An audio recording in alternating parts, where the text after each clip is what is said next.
जब आत्मा शरीर छोड़कर बाहर निकलती है तो उस व्यक्ति को कैसा अनुभव होता है? क्या आप जानते हैं इस सवाल का जवाब क्या है? चलिए जानते हैं इस सवाल का जवाब क्या है जो कृष्ण भगवान ने बताए हैं। हम मृत्यु के बाद जन्म और जन्म के बाद मृत्यु, यह दुनिया का एक अटल सत्य है।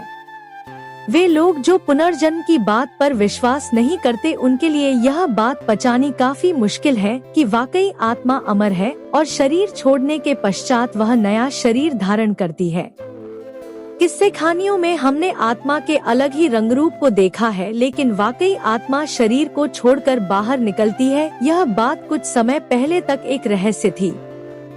लेकिन अब इस रहस्य से भी पर्दा उठा दिया गया है।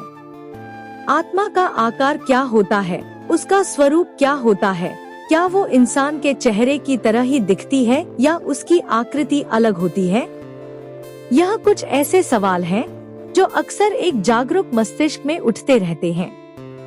रूस के प्रख्यात वैज्ञानिक कॉन्स्टेंटिन कोरोत्को ने अपने एक नए प्रयोग के द्वारा यही बात साबित करने की कोशिश की कि आखिर आत्मा का वास्तविक स्वरूप क्या है और आत्मा शरीर को किस तरह छोड़ती है। कॉन्स्टेंटिन कोरोत्को ने बायोइलेक्ट्रोग्राफिक कैमरे की सहायता से जीवन की अंतिम सांसें गिन रहे व्यक्ति की गतिविधि को कैप्चर करने का निर्णय किया। किर्कियन फोटोग्राफी के सहारे कॉन्स्टेंटिन कोरोत्को ने देखा कि जब व्यक्ति मरने वाला होता है तो सबसे पहले उसके मस्तिष्क और नाभि की ऊर्जा समाप्त होती है, जबकि जांघ और हृदय सबसे अंत में अपनी ऊर्जा खोते हैं।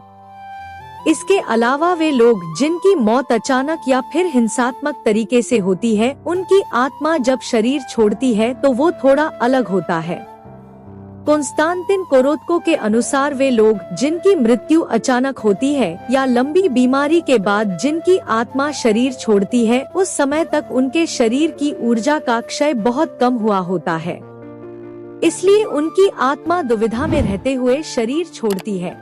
उनके शरीर के किस हिस्से की मृत्यु पहले होगी यह बात निश्चित नहीं रहती।